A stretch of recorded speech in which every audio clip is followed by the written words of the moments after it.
রাত বাজে প্রায় 2টা। এত রাত, কনকনে শীত, প্রচন্ড কুয়াশা, রাস্তা দেখা যায় না। আপনি একা একা কেমন করে বাড়ি যাবেন? হুজুর, আপনি এমন কাজ করবেন না, নৌকা তো আপনার ঘাট পর্যন্ত যাবে, আমি আপনারে নিয়ে ঘাটে পৌঁছায় দিব।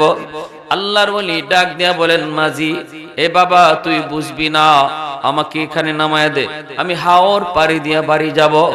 যদিও হাওরটা অনেক বড়, তবু কোনো অসুবিধা হবে না, আমার কোনো ভয় নাই, ভয় করার কোনো কারণও নাই, আমাকে এই জায়গায় তুমি নামায় দাও।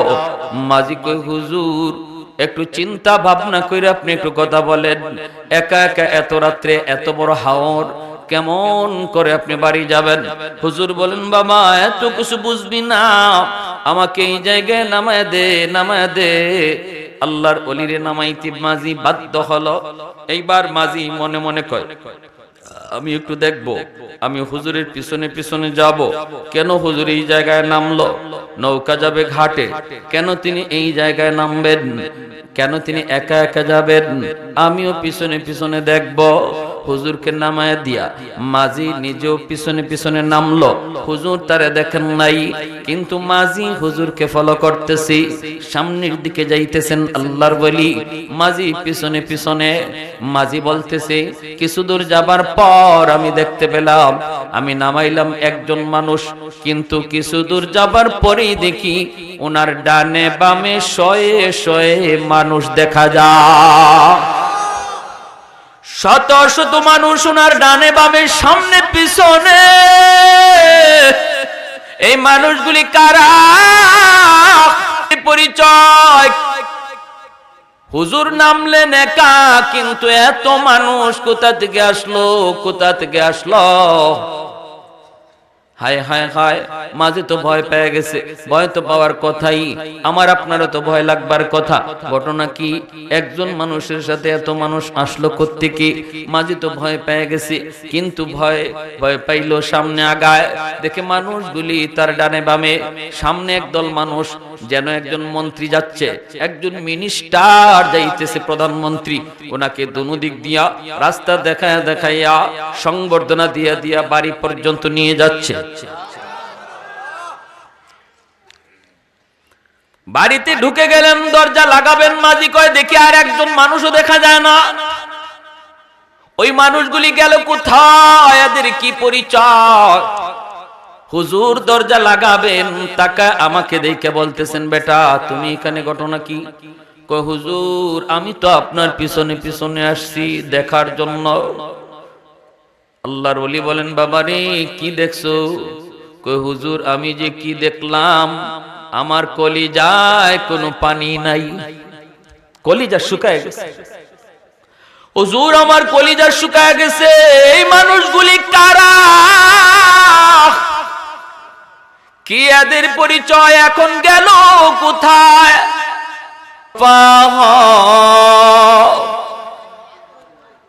उल्फत में बराबर के वफा हो के जफा हो, हर चीज में लज्जत है अगर दिल में मजा हो, हर चीज में लज्जत है अगर दिल में मजा हो, एक चश्म ज़दन गाफिल ज़ा शाहिद नबाशी, शायद की निगाही कुनदागाह नबाशी, शायद की निगाहे कुनदागाह नबाशी।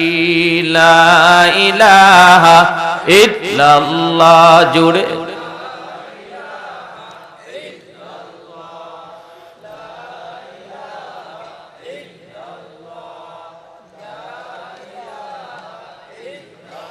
লা ইলাহা ইল্লাল্লাহু মুহাম্মাদুর রাসূলুল্লাহ।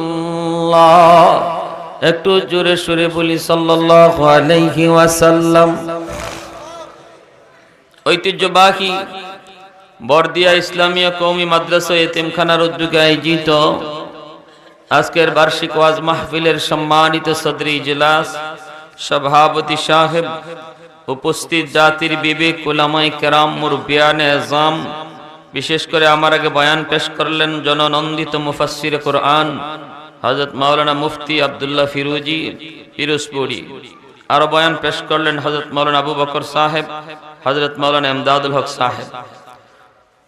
মঞ্চে আসীন জাতির শ্রেষ্ঠ সন্তান উলামায়ে কেরাম, অত্র এলাকার মুরব্বিয়ানে আযম, কলিজার টুকরা যুবক, পর্দার আড়ালে পর্দানিশীন মা ও বোনেরা, আল্লাহ পাকের দরবারে হাজারো কোটি শুকর যে রব্বুল আলামিন বড় দয়া করে, মায়া করে, মেহেরবানি করে আমাকে আপনাকে এই মুহূর্তে দুনিয়ার সমস্ত শুকলাত, পেরেশানি আর ব্যস্ততা থেকে মুক্ত করে শুধুমাত্র কেবলমাত্র আল্লাহ এবং আল্লাহর রাসূলের মহব্বত অন্তরে নিয়ে কোরআন হাদিসের মাহফিল তথা মায়ার নবীর হাদিসের ভাষায় জান্নাতের বাগানে আসার বসার কিছু নসিহত শোনার তৌফিক দিয়েছেন। এজন্য সবাই শুকরিয়াতান আওয়াজ করে কালিমাতুশ শুকুর বলি আলহামদুলিল্লাহ। মুআজ্জাজ হাজিরিন, আমার তেলাওয়াতকৃত আয়াতের সরল তরজমা হলো আল্লাহ পাক বলেন, ওয়া নুনাজ্জিলু মিনাল কুরআন মা হুয়া শিফাউন ওয়া রাহমা ওয়া রাহমাতুল লিল মুমিনিন। আমি আল্লাহ কোরআন নাজিল করেছি তোমাদের জন্য শিফা বানায়া, শিফা আরোগ্য, এবং গোটা জগতের জন্য রহমত বানাইয়া। জোরে কোন সুবহানাল্লাহ। ঘরের জন্য ঘরে কোরআন তেলাওয়াত রহমত, সমাজের জন্য কোরআনের প্রতিষ্ঠান মাদ্রাসা গোটা সমাজের জন্য রহমত। যেখানে মাদ্রাসা থাকে সেখানে আল্লাহর তরফ থেকে রহমত নাজিল হয়। যেই ঘরে কোরআন তেলাওয়াত হয় এই ঘরে আল্লাহর পক্ষ থেকে রহমত নাজিল হয়। যেই সমাজের মানুষ মাদ্রাসাকে কদর করে, উলামায়ে কেরামকে শ্রদ্ধা করে, মাদ্রাসার ছোট ছোট বাচ্চাগুলিকে আদর করে, স্নেহ করে, আল্লাহর কোরআনের ভাষায় এই সমাজের উপরে আল্লাহ রহমত নাজিল করে। আপনাদের জন্য, আপনাদের এলাকার এই বর্দিয়া মাদ্রাসা আপনাদের গোটা এলাকার জন্য আল্লাহর পক্ষ থেকে রহমত। মাদ্রাসা রহমত টেনে আনে, আল্লাহর কোরআন রহমত টেনে আনে চুম্বকের মতো। আমাদের দুনিয়ার চুম্বক লোহা টানে, আর আল্লাহর কালাম কোরআন এমন এক চুম্বক যেই চুম্বকে আল্লাহর রহমত টানে। যেরকম সুবহানাল্লাহ, আল্লাহর রহমত টেনে নিয়ে আসে। যেখানে রহমত থাকে সেখানে গজব আসে না, যেখানে রহমত থাকে না সেখানে গজব নেমে আসে। অতএব আসমানি গজব থেকে যদি বাঁচতে হয়, জমিনি গজব থেকে যদি বাঁচতে হয়, তাহলে কোরআনের প্রতিষ্ঠান মাদ্রাসাকে কদর করা লাগবে। আসমানি গজব থেকে যদি বাঁচতে হয় কোরআনের কদর করতে হবে, ঘরে কোরআন তেলাওয়াত বাড়াইতে হবে, সমাজের কোরআনের প্রতিষ্ঠান মাদ্রাসাকে দিল থেকে ভালোবাসতে হবে। তাহলেই আল্লাহ আসমানি গজব থেকে এলাকাকে হেফাজত করবে। ভাইরা আমার, এই যে রহমত আমরা পাই অবিরত আল্লাহর পক্ষ থেকে, এখনো গাছ থেকে ফুল হয়, ফল হয়, জমিন থেকে ফসল হয়, সূর্য পূর্ব দিগন্তে উঠে পশ্চিম দিগন্তে অস্ত যায়, সব কিছু আল্লাহর কালামের ভাষায় কোরআনের খাতিরে। যেরকম সুবহানাল্লাহ। কোরআনের তালিম, কোরআনের তিলাওয়াত, কোরআনের কদর সমাজে এখনো আছে বিদায় এখনো সমাজের মানুষ নিজের সন্তানকে হাফিজ বানায়, মাদ্রাসায় ভর্তি করে, নাতিটারে মাদ্রাসায় নিয়ে আসে, ওয়াজ মাহফিল হলে জমে বসে, কোরআনের কথাগুলা দিল দিয়ে শুনে। এই খাতিরে এখনো জমিনে গাছ থেকে ফুল হয়, ফল হয়, জমিন থেকে ফসল হয়, পূর্ব দিগন্তে সূর্য উঠে পশ্চিম দিগন্তে অস্ত যায়, এখনো আকাশ থেকে রহমতের বৃষ্টি নাজিল হয়, শুধুমাত্র কোরআনের মহব্বতের খাতিরে। যেরকম সুবহানাল্লাহ। প্যারা হাত, এজন্য আমি আপনি যত প্রকারের রহমত পাইতেছি আল্লাহর পক্ষ থেকে, সমস্ত রহমত যদি আমার ধরে রাখতে হয় বা আল্লাহর কাছ থেকে পাইতে হয়, তাহলে মাদ্রাসার বিরোধিতা করতে হবে না মাদ্রাসাকে মহব্বত করতে হবে? জোরে বলেন, বিরোধিতা না মহব্বত? মহব্বত করতে হবে। আমার জীবন বাঁচানোর জন্য, আমার সুস্থতার নিয়ামত নিয়ে বেঁচে থাকার জন্য, এখনো আল্লাহর রহমত পাওয়ার জন্য, সুখে শান্তিতে বসবাস করার জন্য, আসমানি গজব থেকে বাঁচার জন্য, আমার নিজের ফায়দার জন্য, নিজের স্বার্থের জন্যই মাদ্রাসাকে ভালোবাসতে হবে। কেউ যদি মনে করে আমি মাদ্রাসা রাখবো না, এতে করে মাদ্রাসার ক্ষতি হবে না, কিন্তু তার বিরাট ক্ষতি হয়ে যাবে। কেউ যদি বলে মাদ্রাসা বন্ধ করে দিব, আল্লাহ তার জীবন বন্ধ করে দিবে, রহমতের দরওয়াজা বন্ধ হয়ে যাবে, তার জন্য পৃথিবী সংকুচিত হয়ে যাবে, আল্লাহ ছোট বানায় দিবে, সামনের সব অন্ধকার দেখবে। আমরা তাই দেখেছি, এদেশেও যারা কোরআনের বিরুদ্ধে কথা বলেছিল, বড় বড় কথা বলেছিল মাদ্রাসার বিরুদ্ধে, তাদের আর এখন তার জায়গায় নাই। আওয়াজ দিয়া বলেন ঠিক কিনা? দুনিয়ার লাইনেও তার জায়গাতে নাই, আখেরাতের লাইনে তো পিটা আছেই, দুনিয়ার লাইনেও তার জায়গাতে নাই। আল্লাহ তার জন্য দুনিয়াটারে ছোট বানায় দিছে, সংকীর্ণ হয়ে গেছে। এটা আল্লাহর কথা। কেউ যদি মাদ্রাসার বিরুদ্ধে লাগে, সে যেন নিজের পায়ে নিজে কোরাল মারলো। আলেম ওলামার বিরোধিতা করা মানে নিজের পায়ে নিজে কোরাল মারা। এটা অনেকেই বুঝে না। আমি কার বিরুদ্ধে লাগলাম? আমি তো আমার বিরুদ্ধেই লাগছি। আমি কার পা ভাঙতে কই? আমি তো আমার পাই ভাঙতেছি, ঠিক কিনা? মায়ার নবী, দয়ার নবী বলেন, উম্মত, এই সূক্ষ্ম কথাটি যদি তোমরা নাও বুঝো, এই জগতের রহমতের ধারাবাহিকতা আল্লাহ কাদের উসিলায় রাখলো জারি এখনো, এই কথাটা তোমরা যদি নাও বুঝো, নবী বলেন মানুষ সারা আর যত প্রাণী আছে দুনিয়ায়, সবাই তারা অক্ষরে অক্ষরে এই জিনিসটা বুঝে এবং জানে যে আল্লাহ দুনিয়া টিকায় রাখছে মাদ্রাসার খাতিরে।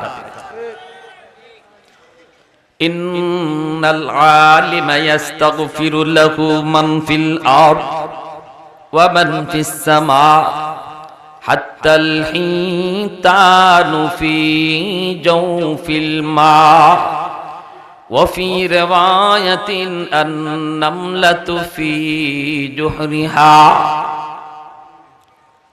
মায়ার নবী, দয়ার নবী বলেন, উম্মতের দল, তোমরা যদি কথাটা ভালো করে নাও বুঝো, আসমান জমিনের আর যত মাখলুক রয়েছে, আর যত মাখলুক, পানির নিচের মাছ, এমনকি গর্তের পিপিলিকা পর্যন্ত এই কথাটা ভালো করে বুঝে এবং জানে আল্লাহ কাদের উসিলায় পানির নিচের মাছকেও বাঁচায় রাখলো, আল্লাহ কাদের উসিলায় গর্তের পিপিলিকারও বাঁচায় রাখলো, আল্লাহ কাদের উসিলায় জঙ্গলের বাঘ ভাল্লুককেও বাঁচায় রাখলো। মানুষ তোমরা যদি নাও বুঝো, জঙ্গলের বাঘ এই কথাটা ভালো করে বুঝে, শিয়াল এই কথাটা ভালো করে বুঝে, গর্তের পিপিলিকাও এই কথা ভালো করে বুঝে, পানির নিচের মাছও ভালো করে বুঝে। নবী বলেন, এজন্যই সমস্ত মাখলুক তারা 24 ঘন্টা মাদ্রাসার জন্য, আলেম ওলামার জন্য, কোরআনওয়ালাদের জন্য 24 ঘন্টা দোয়া করে। এমনকি গর্তের পিপিলিকা, গাছের পাতাটা পর্যন্ত অল টাইম মাদ্রাসার ছাত্রদের জন্য দোয়া করে। গর্তের পিপিলিকা কয়, মালিক, ঘরে ঘরে তুমি হাফেজে কোরআন তৈরি করে দাও, উলামায়ে কেরামের হায়াতের ভিতরে বরকত বাড়া দাও, বাড়া দাও। আল্লাহ মাদ্রাসার সমাজে তুমি তৈরি করে দাও। কারণ এই মাদ্রাসার খাতিরে, কোরআনের তালিমের খাতিরে আমি গর্তের পিপিলিকা এখনো বেঁচে আছি। জোরে কোন সুবহানাল্লাহ।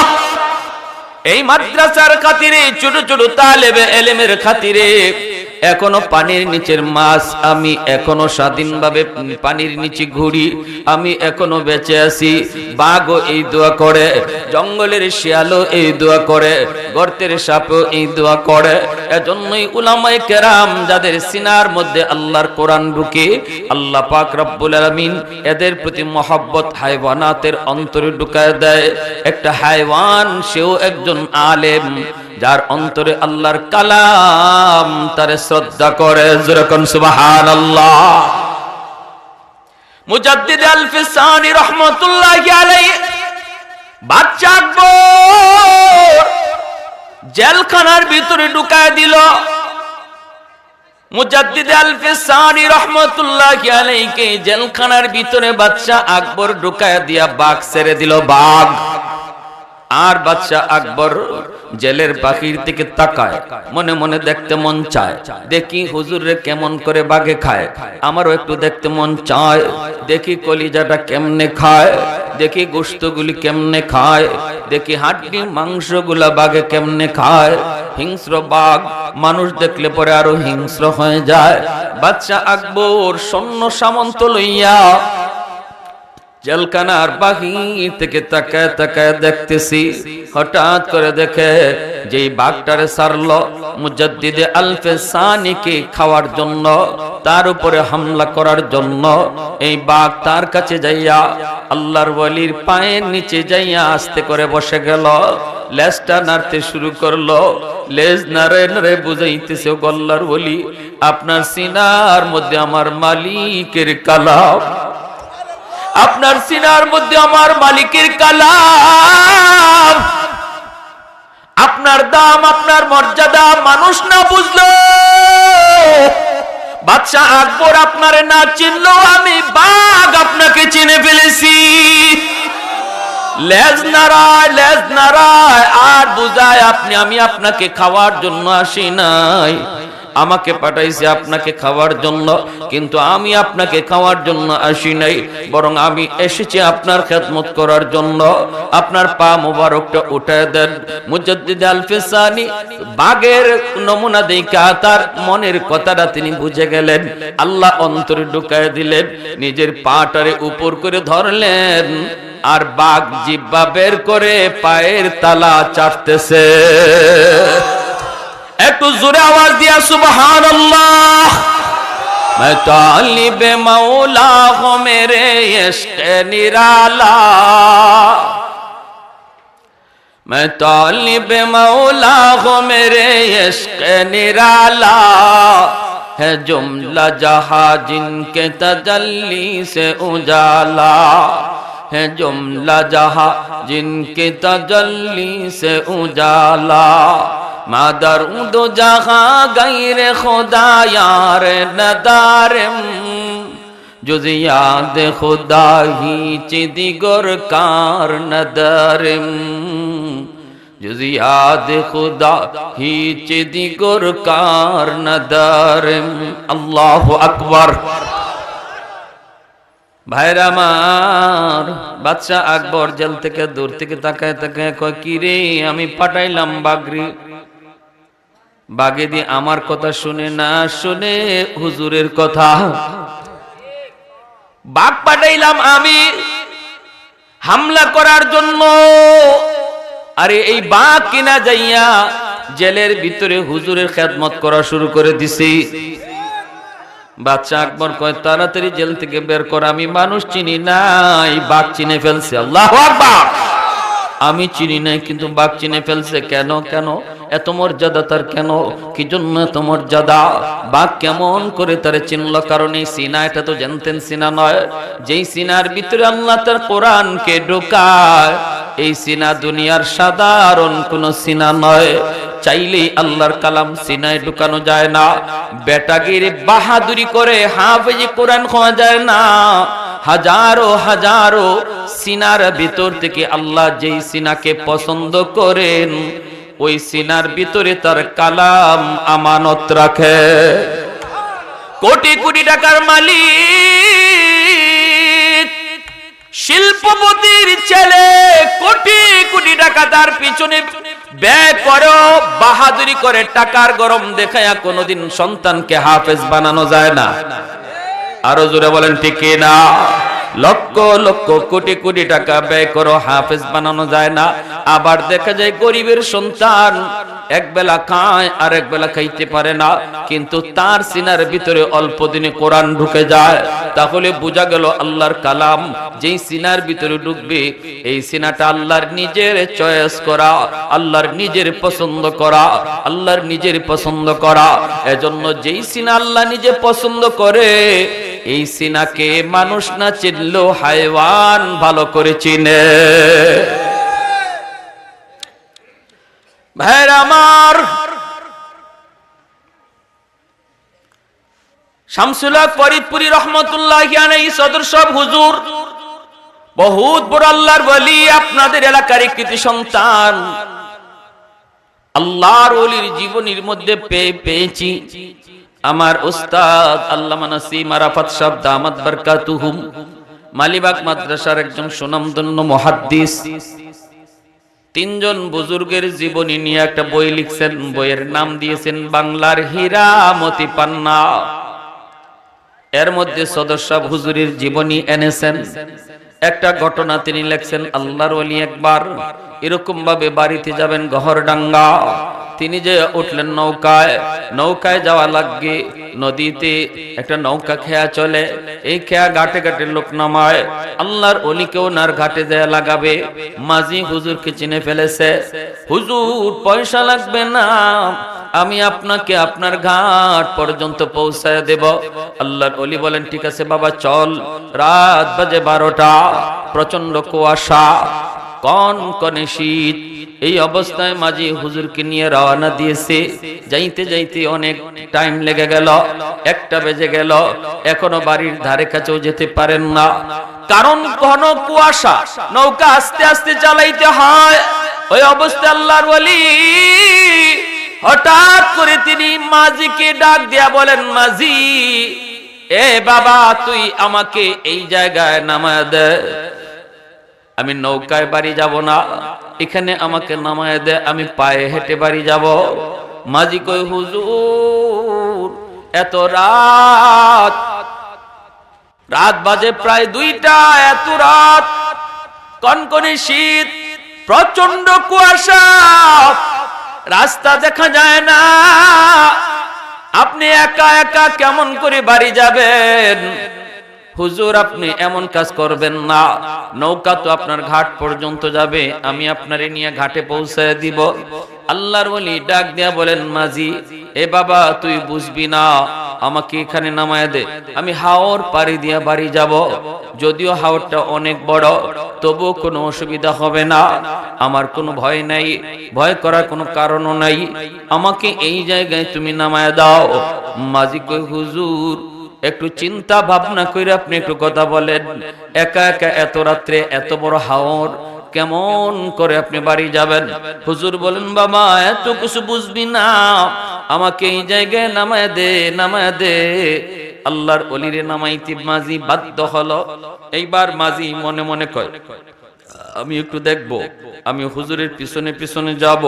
কেন হুজুর এই জায়গায় নামলো? নৌকা যাবে ঘাটে, কেন তিনি এই জায়গায় নামবেন? কেন তিনি একা একা যাবেন? আমিও পিছনে পিছনে দেখব।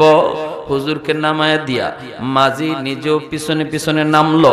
হুজুর তারে দেখেন নাই, কিন্তু মাঝি হুজুরকে ফলো করতেছি, সামনের দিকে যাইতেছেন আল্লাহর ওলি, মাঝি পিছনে পিছনে।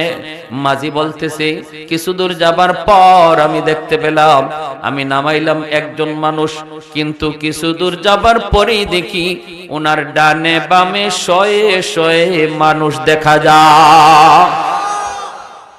শত শত মানুষ ওনার ডানে বামে সামনে পিছনে। এই মানুষগুলি কারা? পরিচয়, হুজুর নামলেন একা, কিন্তু এত মানুষ কোথা থেকে আসলো, কোথা থেকে আসলো? হায় হায় হায়, মাঝে তো ভয় পেয়ে গেছে। ভয় তো পাওয়ার কথাই, আমার আপনারও তো ভয় লাগবার কথা। ঘটনা কি, একজন মানুষের সাথে এত মানুষ আসলো কোত্থেকে? মাঝে তো ভয় পেয়ে গেছে, কিন্তু ভয় পাইলো, সামনে আগায়, দেখে মানুষগুলি তার ডানে বামে। সামনে একদল মানুষ, যেন একজন মন্ত্রী যাচ্ছে, একজন মিনিস্টার যাইতেছে, প্রধানমন্ত্রী। ওনাকে দুনো দিক দিয়া রাস্তা দেখায়া দেখাইয়া সংবর্ধনা দিয়া দিয়া বাড়ি পর্যন্ত নিয়ে যাচ্ছে। বাড়িতে ঢুকে গেলেন, দরজা লাগাবেন, মাঝি কয় দেখি আর একজন মানুষও দেখা যায় না। ওই মানুষগুলি গেল কোথায়, এদের কি পরিচয়? হুজুর দরজা লাগাবেন, তাকা আমাকে দেখে বলতেছেন, বেটা তুমি এখানে, ঘটনা কি? কয় হুজুর আমি তো আপনার পিছনে পিছনে আসছি দেখার জন্য। আল্লাহর ওলি বলেন, বাবারে কি দেখছো? কয় হুজুর আমি যে কি দেখলাম, আমার কলিজায় কোনো পানি নাই, কলিজা শুকায় গেছে। হুজুর আমার কলিজা শুকায় গেছে। এই মানুষগুলি কারা, কি এদের পরিচয়, এখন গেল কোথায়? আল্লাহর ওলির সাথে সাথে মাঝির বুকে চাপ দিয়ে কই, মাঝি সাবধান বাবা, কারো কাছে কথাটা বলবি না। সুবহানাল্লাহ, জোরে কর। তাহলে বোঝা গেল আল্লাহর ওলি, হক্কানি আল্লাহর ওলি যারা, এরা নিজেদের কারামত কারো কাছে কয় না। কেউ যদি দেখেও তারে কইতে মানা করে। আর বেজাল যেখানে আছে এখানে আরো পাবলিসিটি করে, ঠিক না? হ্যাঁ, বেজাল আর নকলের মধ্যে দেখবেন খালি অ্যাডভার্টাইজ। খাঁটি জায়গা যেখানে, এখানে কোনো সাইনবোর্ড লাগে না, ঠিক কিনা? এটা খুব ভালো বুঝি আমরা বাঙালিরা। লেবেল যত চকচকা দেখবেন বুঝবেন বেজাল আছে। হুসাইন আহমদ মাদানী রহমতুল্লাহি আলাইহি এক লোক দেখলেই বলতো, বাতা দেউঙ্গা, বাতা দেউঙ্গা, বলে দিব, বলে দিব। যখনই আল্লাহর ওলিকে দেখতো, এই লোকটা একজন সাধারণ মানুষ, গ্রামের মানুষ, বিরাট মজমা উলামায়ে কেরাম চতুর্দিকে, আল্লাহর ওলির কাছে যাওয়া মুশকিল। কুতবুল আলম শাইখুল ইসলাম হুসাইন আহমদ মাদানী রাহমাতুল্লাহি আলাইহি, যিনি সদর শাহ হুজুরের উস্তাদ ছিলেন, মাহমুদুল্লাহ হাফিজ জি হুজুর রাহমাতুল্লাহি আলাইহি উস্তাদ, পীর জি হুজুরের উস্তাদ কুতবুল আলম শাইখুল ইসলাম হুসাইন আহমদ মাদানী রাহমাতুল্লাহি আলাইহি, ওনাকে দেখলেই এই গ্রামের লোকটা বলে ফেলতো, বাতা দেউঙ্গা, বাতা দেউঙ্গা, বলে দিব, বলে দিব। আর যেই মাত্র এই আওয়াজটা মাদানীর কানে পৌঁছতো, উনি দৌড় দিয়া সব মানুষকে সরাইয়া, ধাক্কা দিয়া সরাইতেন, সরাইয়া দৌড় দিয়ে ওই লোকটার কাছে আসতেন, আইসেই বুকে বুকে চাপ দিতেন। এভাবে বুকে বুকে চাপ দিতেন আর মুস্কি হাসতেন আর বলতেন, নেহি বাতাও, নেহি বাতাও, বলো না, বলো না। হে খালি কইতো, আমি কইয়া দিমু, কইয়া দিমু। আর আল্লাহর ওলি দৌড় দিকে বুকে বুক লাগায় বলতেন, কইও না, কইও না। শেষ মানুষ গিয়ে দৌড়ে ধরতো, এই মিয়া তুমি কি পাইছো? যেখানে হুজুরে দেখো এখানে কইয়া দিমু, কইয়া দিমু। আর হুজুরে দৌড় দিয়া কইও না, কইও না। কি কইয়ে দিবা? কইতাম না। মানুষে যখন জিগাইতো কি কইবা, কইতাম না, কইতাম না। আরে কি বিপদ! আল্লাহর ওলি কুতবুল আলম শাইখুল ইসলাম হুসাইন আহমদ মাদানী রাহমাতুল্লাহি আলাইহি ইন্তেকাল হল। এরপরে মানুষে ওই লোকে ডাকতো, এ দুনিয়ার মানুষ, এখন কে শুনতায় শুনো, এখন কইব কি কইবা কও? আমি মদনী গঙ্গুতে এক বাড়িতে মেহমানদারি করতেছিলেন, আর রাতের বেলা যে ঘরে হুজুরে বিশ্রাম নিছেন, ওই ঘরের পাশ দিয়ে আমি যাইতেছিলাম রাত শেষ সাথে। আর ওই ঘরের পাশ দিয়ে যাওয়ার সময় দেখি ঘরের ভিতর থেকে একটা জিকিরের আওয়াজ হচ্ছে। তো আমি জিকিরের আওয়াজটা ফলো করলাম। ফলো করার পরে দেখি একটু পরে ঘরের ওই মানুষটার জিকিরের সাথে ঘরের দরজা, জানালা, বেড়া সব জিকির করতেছে। দরজা জানালাগুলি লাফাইতেছে। আমার কলিজা শীতল হয়ে গেল। আমি চুপ দাঁড়ায় রয়েছি, আমার পশম দাঁড়ায় গেছে। এটা কি? আমি আড়ালে দাঁড়াই রইলাম, কে ঘরে জিকির করতেছে তারে দেখতে হবে। আমি আড়ালে দাঁড়াই রইলাম, মানুষটাকে আমি চিনব। কয় বেশ কিছুক্ষণ পর জিকির বন্ধ হলো, ফজরে আজান হলো, তখন দেখি দরজা খুলে একজন মানুষ বের হচ্ছেন। তিনিই হলেন কুতবুল আলম শাইখুল ইসলাম হুসাইন আহমদ মাদানী রাহমাতুল্লাহ। আমি যখনই দেখলাম মাদানী, তিনি আমারে দেখে ফেলছেন, আমি হুজুরে দেখে ফেলছি। এমনি হুজুরে দৌড় দিয়ে আইয়া আমার বুকে জড়ায় ধরছেন। তুমি কিছু দেখছো? কয় হুজুর সব দেখছি। তখন হুজুর বলতেছেন, আল্লাহর দোহাই, আমার জীবদ্দশায় কারো কাছে তুমি এই কথা বইলো? আমি জীবিত থাকতে কারো কাছে আমার এই কারামতের কথা বলবা? ঠিক আছে হুজুর, আমি ওয়াদা দিলাম। ওই আমি হুজুরের জীবদ্দশায় বলি নাই।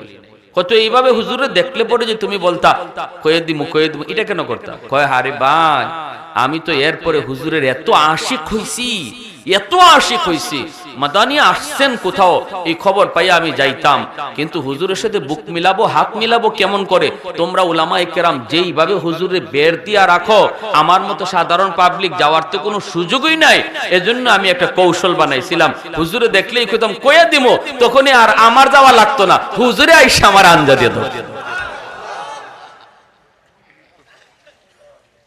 আমি কেন যাব? হুজুর আসবে। যখন সুবহানাল্লাহ, কি বুদ্ধি দেখছেন? এই জন্য আমি এই কথা বলতাম।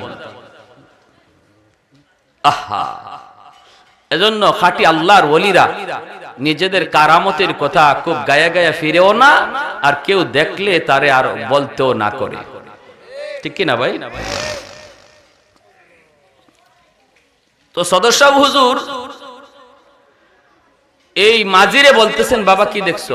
হুজুর এই মানুষগুলা গেল কোন? এরা কারা? এরা কারা? এদের পরিচয় কি? তখন আল্লাহর ওলি ধরে বলছে, বাবা তুমি কারো কাছে কইও না, আমি কথাটা বলবো। হুজুর বলেন। আমি ওয়াদা দিলাম বলবো না। বলেন আপনার জীবদ্দশায় কারো কাছে বলবো না। বলে হ্যাঁ, আমার মৃত্যুর পর যদি তুমি বলো বইলো, কিন্তু আমি জীবিত থাকতে কারো কাছে বইলো না। সেটা হলো আল্লাহর ওলি বলেন, আমি যখন নৌকায় ছিলাম, এই এলাকার জিন্নাতের সর্দার, এই এলাকার জিন্নাতের সর্দার নৌকার মধ্যে আমার কানে কানে আইসা সালাম দিয়া বলতেছে, হুজুর আমি এই এলাকার জিন্নাতের সর্দার, আমাদের ভিতরে অনেকগুলি সমস্যা আমাদের ভিতরে সমাধান দেওয়ার মতো কেউ নাই, কিন্তু আমরা সবাই একমত হয়েছি, আপনি যে সিদ্ধান্ত দিবেন আমরা সবাই এক বাক্যে মেনে নিব। আমাদের অনেকগুলি সমস্যা আমাদের মধ্যে চলতেছে, কেউ কাউকে মানতেছে না, বিরাট একটা গন্ডগোল, খুনাখুনি হয়ে যাওয়ার পথে গল্লার বলি, আমাদের ভিতরে খুনাখুনি হয়ে যাবে, এই বিষয়ে সমাধান কেউ নেয় না, কারো দ্বারা করা সম্ভব হয় না, কিন্তু এক কথায় আমরা সব একমত হয়েছি, আপনি যা রায় দিবেন সবাই আমরা মেনে নিব। ওগো আল্লাহর ওলি, দয়া করে আপনি এই জায়গাতে একটু নেমে যান, আমরা আপনার অপেক্ষায়, এখান থেকে আপনি একটু কষ্ট করে পায়ে হেঁটে বাড়ি যাবেন, রাস্তার মধ্যে কোনো সমস্যা হবে না, আমরা আপনাকে পাহারা দিয়া বাড়ি পৌঁছাবো, আমরা আপনাকে ডানে বামে সামনে পিছনে পাহারা দিব, আর মাঝখানে আমাদের যা জানার প্রয়োজন আমরা জেনে নিব, সমাধান যা প্রয়োজন আপনি দিয়া দিবেন আমরা মেনে নিব। যেরকম সুবহানাল্লাহ। এজন্য আল্লাহর নবী বলে, ইন্নাল আলিমা ইস্তাগফিরু লাহু মান ফিল আরদ ওয়া মান ফিস সামা হাত্তাল হিতানু ফি জাওফিল মা। এ দুনিয়ার মানুষ, তোমরা যদিও একজন ছোট বাচ্চা যে মাদ্রাসায় পড়ে হাফেজ হয়, এখনো কোরআনের হাফেজ হয় নাই, কিন্তু মাদ্রাসায় ভর্তি হয়ে গেছে। তোমরা মনে কইরো না এই ছোট বাচ্চাটার কোনো দাম নাই। এই ছোট বাচ্চাটা বুঝি একদম সাধারণ ছোট বাচ্চার মতো, 10টা ছোট বাচ্চার মতো তোমরা তারে মনে করো না। এই ছোট বাচ্চাটা যদিও ছোট্ট, কিন্তু তার জন্য গাছের পাতাটা পর্যন্ত দোয়া করে। তাহলে বলুন, আমি আপনি মায়া করা দরকার আসেনি না নাই? কদর করার দরকার আসেনি না নাই? ভাইরা আমার, এ ভাই মুসা নবীর আম্মা, মনোযোগ আছে সবার নাকি অসুবিধা হইতেছে? মুসা নবীর আম্মা বহুত বড় একজন জলিলুল কদর পয়গম্বর মুসা কালিমুল্লাহ। ওনার আম্মা টেনশনে পড়ে গেছেন, হায়রে আমার মুসারে এখন কি করব? ফেরাউন যদি শুনে আমার ঘরে ছেলে হইছে তাহলে তো হত্যা করে ফেলবে। فأوحينا إلى أم موسى أن أرضعيه فإذا خفت عليه فألقيه في اليم ولا تخافي ولا تحزني إنا رادوه إليك وجاعلوه من المرسلين। আল্লাহ পাক রব্বুল আলামিন বলতেছে, রে মুসার মা, তুমি যদি সন্তানকে দুধ পান করাইতে ভয় পাও, তাহলে আমি আল্লাহ বলতেছি সন্তানরে নদীতে ভাসায় দাও, নীল দরিয়ায় ভাসায় দাও। যদি তুমি ভয় পাও, সন্তানকে দুধ পান করানো মায়ের দায়িত্ব, তুমি যদি এই দায়িত্ব পালন করতে যায় ভয় পাও, আমি আল্লাহর নির্দেশ, মৌসারে তুমি নীল দরিয়া ভাসায় দাও। ভয় পাইলে তুমি গাঙ্গে ফালায় দাও, ভয় পাইলে তুমি নদীতে ফালায় দাও। আর তুমি ভয় পাও না, এই আশঙ্কা তুমি করবা না। নদীতে যদি আমার কথায় সন্তানরে তুমি ফালায় দাও, যদি তুমি গাঙ্গে ভাসায় দাও, সন্তান তোমার পানিতে ডুবে যাবে, এই সন্তানের কোনো ক্ষতি হবে এমনটা তুমি মনে করো না রে মুসার মা। কারণ আমার কথা মানতে যায় তুমি নদীতে ফালাইতেছ। এই সন্তানকে কেমন করে হেফাজত করতে হয়, কেমন করে পানিতে ডুবে যাওয়া থেকে বাঁচাতে হয়, আমি আল্লাহ বুঝবো। শুধু বুঝবো তা না, বরং তোমার সন্তান আবার তোমার কুলে ফিরায়া দেব। সাধারণ ভাবে ফিরে নয়, নবী বানাইয়া তোমার কুলে ফিরাব। ইন্না রাদুহু ইলাইকি ওয়া জাইলুহু মিনাল মুরসালিন।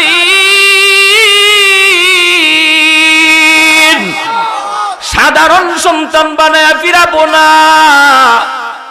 আমার কথা মাইনা নদীতে ফালাও, ফিরাইয়া দিব নবী বানায়া। ওয়াদা করেছেন কে? আরেকটু জোরে বলেন কে? আল্লাহ পাক কোনদিন ওয়াদা ভঙ্গ করে? মানুষ ওয়াদা ভঙ্গ করে, কিন্তু আল্লাহ ওয়াদা ভঙ্গ করে না রে আল্লাহর গোলাম। কিভাবে আল্লাহ তার ওয়াদাটারে রাখলো একটু মনোযোগ দিয়ে শোনো। আমার আপনার ক্ষেত্রেও আল্লাহর নবীর ওয়াদা, আমার আপনার ক্ষেত্রেও নবীর ওয়াদা।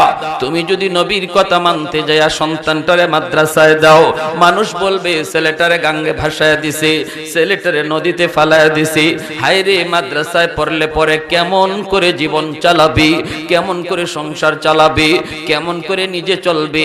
হায় হায়, পোলাটারে বুঝি নদীতে ভাসায় দিল। নবী বলেন, উম্মতের দল, মানুষের কথায় যদি নদীতে ভাসানো হয়, মাদ্রাসায় দিলে যদি গাঙ্গে ভাসানো হয়, তুমি নবীকে খুশি করার জন্য নদীতে ভাসায় দাও। আল্লাহকে খুশি করার জন্য মুসা নবী সন্তানকে নদীতে ভাসানোর কারণে তিনি তো লস করেন নাই, বরং লাভবান হয়েছেন, সন্তান ফেরত পাইছেন। শুধু পান নাই, নবী হিসাবে ফেরত পাইছেন। আর এই যুগে কোনো মানুষ যদি সন্তানরে মাদ্রাসায় দেয়, এই সন্তান আল্লাহ বাপমার কুলে ফিরায় দিবে, নবী বানায় না। কারণ নবীর দরজা বন্ধ, কিন্তু নবীর নায়েব বানায়া ফেরত দিবে। আর একটু জোরে সুবহানাল্লাহ। এ আল্লাহর গোলাম, নবী হওয়ার দরজা বন্ধ, কিন্তু ওলি আল্লাহ হওয়ার দরজা বন্ধ হয় নাই, ঠিক কি না? নবী হওয়ার দরজা বন্ধ। শামসুল হক ফরিদপুরীর মতো আল্লাহর ওলি আরেকজন জন্ম হওয়ার দরজা আল্লাহ বন্ধ করে নাই। চরমুনার পেশা হুজুর রাহিমাহুল্লাহ যিনি চলে গেছেন, উনি চলে গেছেন, ওনার মতো আরেকজন আল্লাহর ওলি দুনিয়াতে আসার দরজা আল্লাহ বন্ধ করে নাই। এজন্য উম্মতের দল মনটারে বড় করো, মনটারে বড় করো। কেমন করে আল্লাহ তার ওয়াদা পূরণ করেছে। মুসা নবীর আম্মা বাক্স বানাইছেন, বাক্স, এই বাক্সের ভিতরে মুসা নবীর তিনি ঢুকাইছেন, ঢুকাই তিনি নদীতে ফালায় দিছেন নীল দরিয়ায়। কার উপরে ভরসা কইরা? আরেকটু জোরে কার? আল্লাহ পাকের উপরে ভরসা কইরা মা সন্তানটারে নদীতে ভাসায় দিলেন রে। কেমন ভরসা ছিল আল্লাহ পাকের উপর। আল্লাহ পাক ওই মায়ের ভরসার আল্লাহ পাক 100 আল্লাহ ইজ্জত দিয়েছে। নীল দরিয়ার পানিরে আল্লাহ পাক ডাক দিয়া বলতেছে, এরে নীল দরিয়া বল কার হুকুমে চলো? দরিয়া কয় মালিক তোমার হুকুমে চলি। তাহলে শোনো, এইবার তোমার পিঠে আমার মুসা,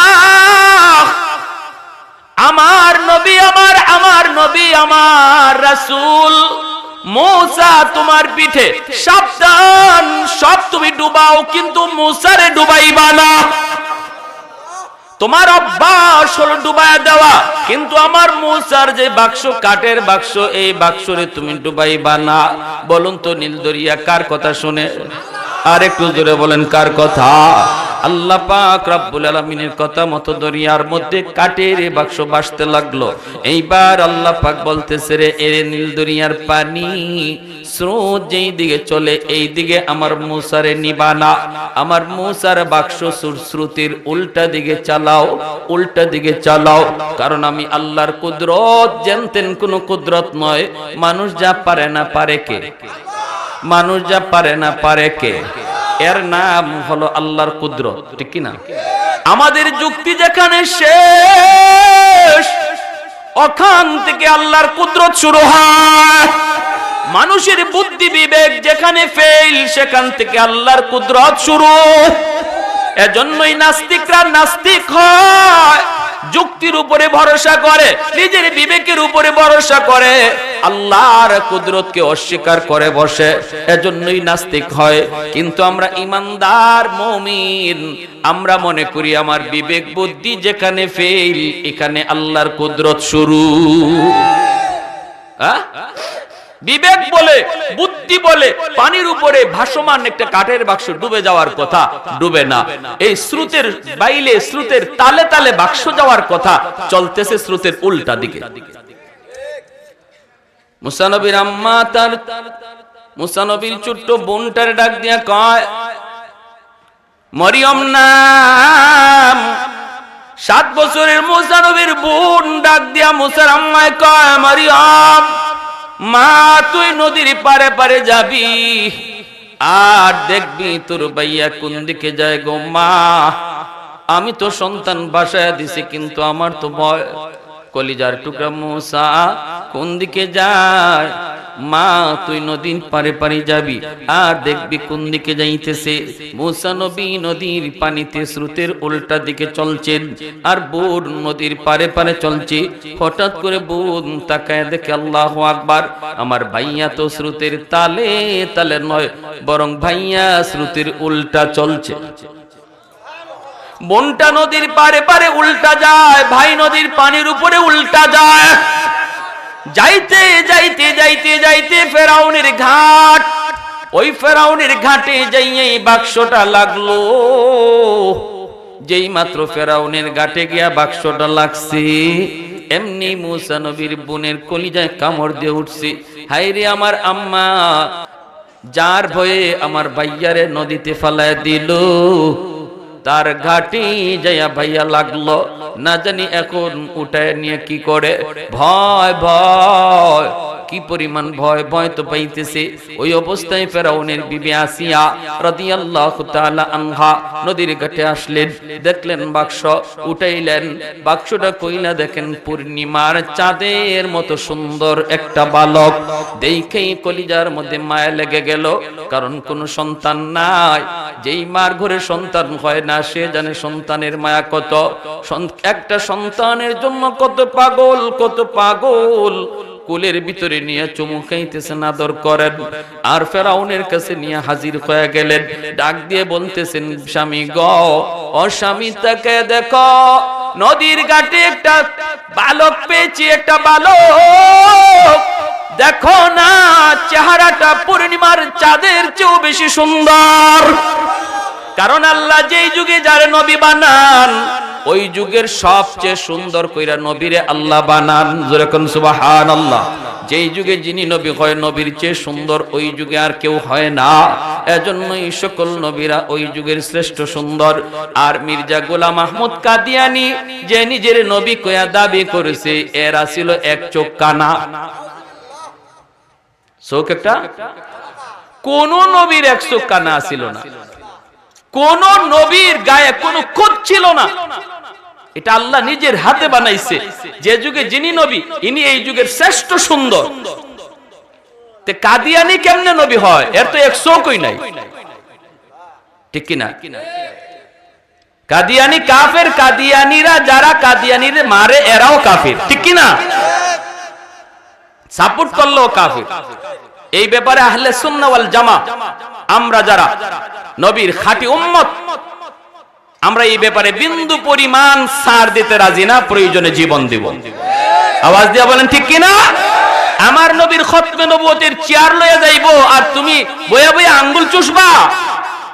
নবীর খতমে নবুয়তের সিংহাসন লয়ে যাইবো চোখের সামনে আর দাবি করবা আমি নবীর উম্মত? উলামায়ে কেরাম ময়দানে ডাক দিবে আর তুমি ঘরে বইয়া বইয়া টেলিভিশনের পর্দায় চিত্র দেখবা, নবীর সামনে মুখ দেখানো যাবে না। আওয়াজ দিয়া বলেন ঠিক কিনা? তাহলে খতমে নবুয়তের আন্দোলনে উলামায়ে কেরামের ডাকে সাড়া দেওয়া, এটা প্রত্যেকটা মুসলমানের ঈমানি দায়িত্ব, প্রত্যেকটা মুমিনের ঈমানি দায়িত্ব। প্যারে হাজিরিন, হ্যাঁ, ফেরাউন কয় চেহারা তো সুন্দরই লাগে, কিন্তু কই পাইছো? কয় নদীর ঘাটে। কিসের মধ্যে? কয় বাক্সের ভিতর। ফেরাউন কয় জ্যোতিষীদের মাধ্যমে জেনেছি, গণকদের কাছ থেকে জেনেছি, বনি ইসরাইলের একটা বাচ্চা জন্মিবে, ওই বাচ্চার হাতে আমার রাজত্ব যাবে, ক্ষমতা যাবে।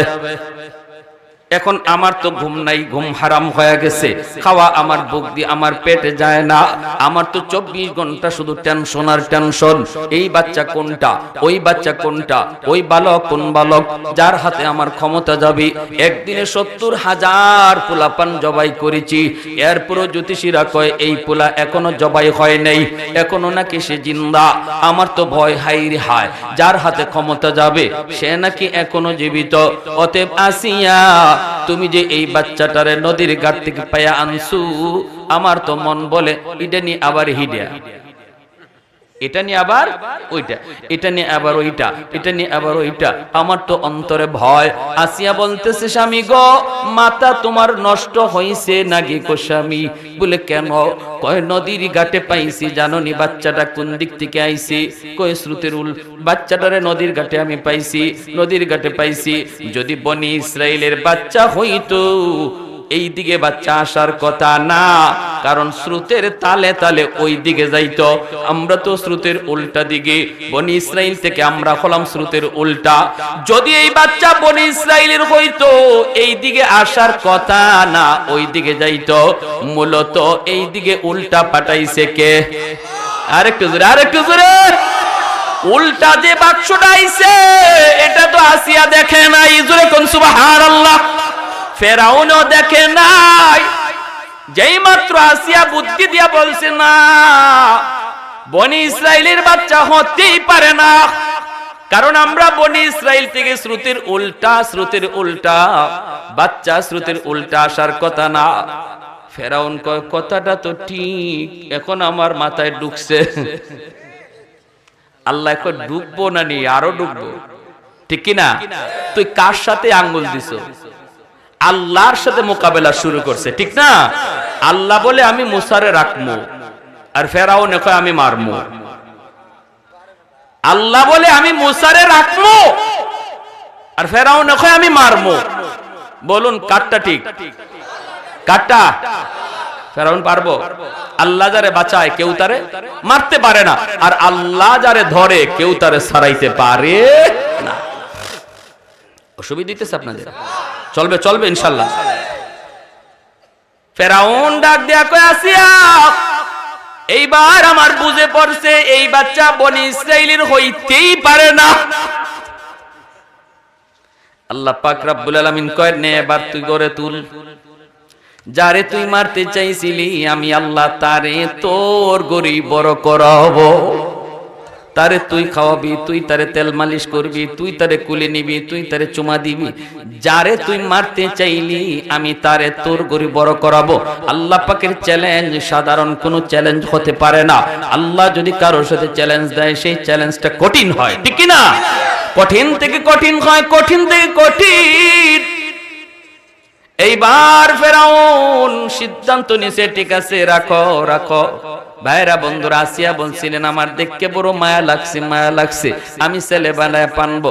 আর ফেরাউনে বলছিল আমার ভয় লাগছে, ভয় লাগছে, আমি না জানি এটা নি ওইটা, এটা নি ওইটা। এজন্যই রাইসুল মুফাসসিরিন আব্দুল্লাহ ইবনে আব্বাস রাদিয়াল্লাহু তাআলা আনহু তিনি বলেন ফেরাউন যে বলছিল আমার ভয় লাগে, ভয় লাগে, এজন্য ফেরাউনের কপালে ঈমান জুটে নাই। আর আসিয়া নবীর চেহারা দেখে তিনি বলছিলেন মায়া লাগে, মায়া লাগে, এজন্য আসিয়াকে আল্লাহ দৌলতে ঈমান দিয়া দিছি। এই যুগেও যেই যুগে নবী থাকবে না নবীর ওয়ারিস থাকবে, যেই যুগে নবী থাকবে না নবীর নায়েবরা থাকবে, যেই যুগে নবী থাকবে না নবীর নায়েবে রাসূল থাকবে উলামায়ে কেরাম। উলামায়ে কেরামকে দেখেও যারা বলবে আলেম উলামাকে দেখলে আমার বড় মায়া লাগে, মায়া লাগে, মায়া লাগে, মাদ্রাসার ছাত্রগুলারে দেখলে আমার বড় মায়া লাগে। রাইসুল মুফাসসিরিন আব্দুল্লাহ ইবনে আব্বাস রাদিয়াল্লাহু তাআলা আনহু বলেন এতটুকুর কারণে আল্লাহ তারে মৌতের সময় দৌলতে ঈমান আল্লাহ সাথে দিবে। আর যদি কয় মোল্লা মুন্সি আমার ভালো লাগে না, মৌলবীরাই দেশটারে খাইছে, কয়নি না? কয় না? মোল্লা মুন্সি ভালো লাগে না, দাড়ি টুপি ভালো লাগে না, মাদ্রাসা গুলা রাইকে কি লাভ?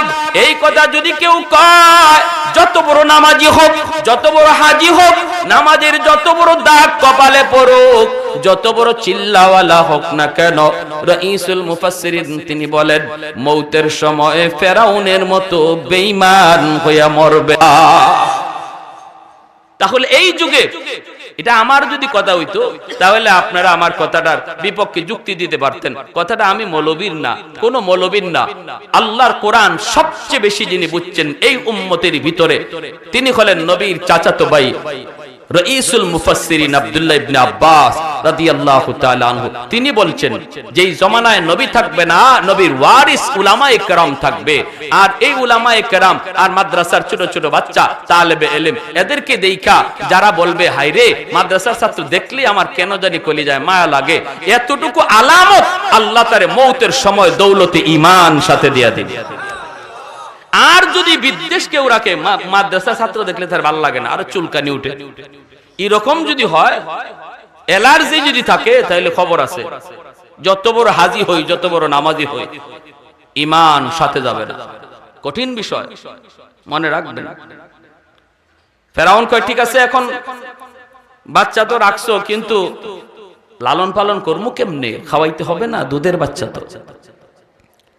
ফেরাউন কয় ঠিক আছে এবার দেখো আমার রাজ্যের ভিতরে মহিলাদের খবর দাও, যাদের বাচ্চা আছে, দাস দাসীদেরকে খবর দাও, যেই সমস্ত দাস দাসীদের বাচ্চা আছে ওই মায়েদেরকে খবর দাও, দেখো না বাচ্চাটা দুধ খায় কিনা, কারো বুকের দুধ খায় কিনা। অনেকগুলি মহিলাকে দাইমাকে হাজির করা হলো। আল্লাহ পাক রব্বুল আলামিন মুসা নবীকে ইশারা দিয়া বলতেছেন এরে মুসা নবীগণ যদিও তারা শিশু হন, কিন্তু আল্লাহ তাদেরকে বড় মানুষের বুঝ দিয়া রাখেন। আল্লাহ ইশারা দিয়া দিছে, রে মুসা, ফেরাউনের সাথে আমি আল্লাহর মোকাবেলা মাত্র শুরু হয়েছে, মাত্র শুরু হয়েছে। এখানেই আমি আল্লাহর কুদরত শেষ না, সামনে এরে আমি আরো ত্রিভুবন দেখাবো, শস্য ফুল দেখাইমু ফেরাউন রে। অতএব ফেরাউন যেই মহিলাদেরকে ডাকছে তোমাকে দুধ খাওয়ানোর জন্য, আমি আল্লাহ বললাম কারো বুকের দুধ তুমি খাইবা না। মহিলা হাজির করা হইছে, মুসা নবীরে দেওয়া হয় দুধ খাইবার লাগি, মুখ ফিরাইলা, দুধ লাগায় দুধ খাওয়ার জন্য, উনি মুখ ফিরায় নেয়। আলী মুখ ফিরায় না, ওয়া ওয়া কইয়া কান্না, শিশু বাচ্চাদের কান্না আছে না, দুধ খাওয়ার কান্না, মার দুধ চাইতেছে, ওয়া ওয়া কইয়া কান্না। ফেরাউন কয়, আসিয়াও টেনশনে, ফেরাউনও টেনশনে, আসিয়ার তো চেহারা বিমর্ষ হয়ে যাইতেছে, হাই রে এত আশা করে বাচ্চাটারে আনলাম, পালমু বাচ্চাটারে সন্তান কইয়া পালমু, আমার আম্মু কইয়া ডাকবো, হ্যাঁ, কিন্তু বাঁচাইমু কেমনে, দুধ খাওয়াবো কেমনে, দুধের বাচ্চারে টুস বিস্কুট খাওয়াই লইব, এত মায়ের বুকের দুধ লাগবে।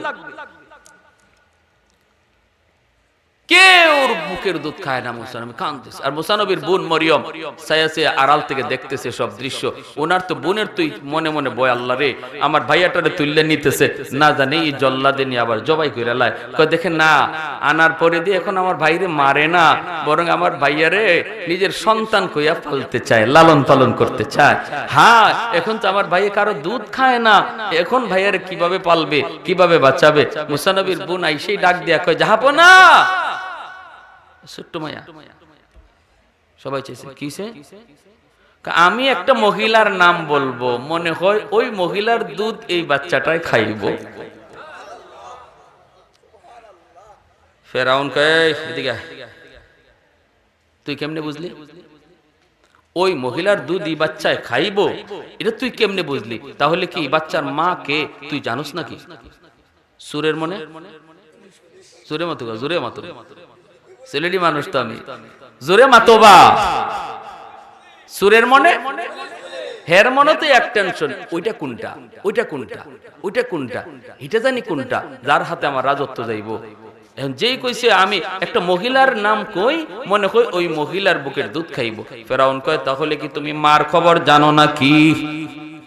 ছোট মেয়ে বিপদ পড়ে গেছে, এখন কি করব? কয় না জাহাপনা, মা হিসাবে বলি নাই। বুদ্ধি কে দিয়া দিছে? কে? মা হিসাবে বলি নাই। তাহলে কোন হিসাবে বলছো বুকের দুধ খাবে? মুসা নবীর বোন মরিয়ম ডাক দিয়া কয়, জাহাপনা, ওই মহিলার বুকের দুধ বড় মিষ্টি, যে কোনো বাচ্চা তার দুধ খায়, যে কোনো বাচ্চা তার বুকের দুধ খায়, এজন্য আমি বলছি ওই মহিলার বুকের দুধটাই বাচ্চায় খাবে। ফেরাউন কয়, আচ্ছা তাহলে তো তুমি ভালো একটা সংবাদ দিয়েছো, ওই মহিলারে যায় খবর দাও। মুসা নবীর বোন দৌড়া বাড়িতে আসলেন, আয়েশা মাকে বলতেছে, আম্মু গো, ও আম্মু, ভাইয়ার খবর নিয়ে এসেছি, আমার ভাইয়ের খবর নিয়ে এসেছি। মুসা নবীর আম্মায় কই, মারে ক ক, আমার মুসা কোন দিকে গেছে, কি হইছে রে মা, একটু ক।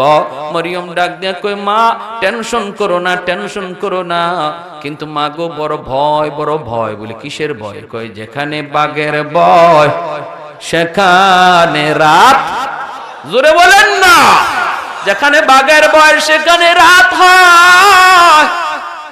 ফেরাউনের ভয়ে আমার ভাইরে তুমি নদীতে ভাসা দিছো, কিন্তু ওই ফেরাউনের ঘাটেই যাইয়া বাইয়া লাগছে। এরপরে কি আমার ছেলের জবাই করে ফেলেছে?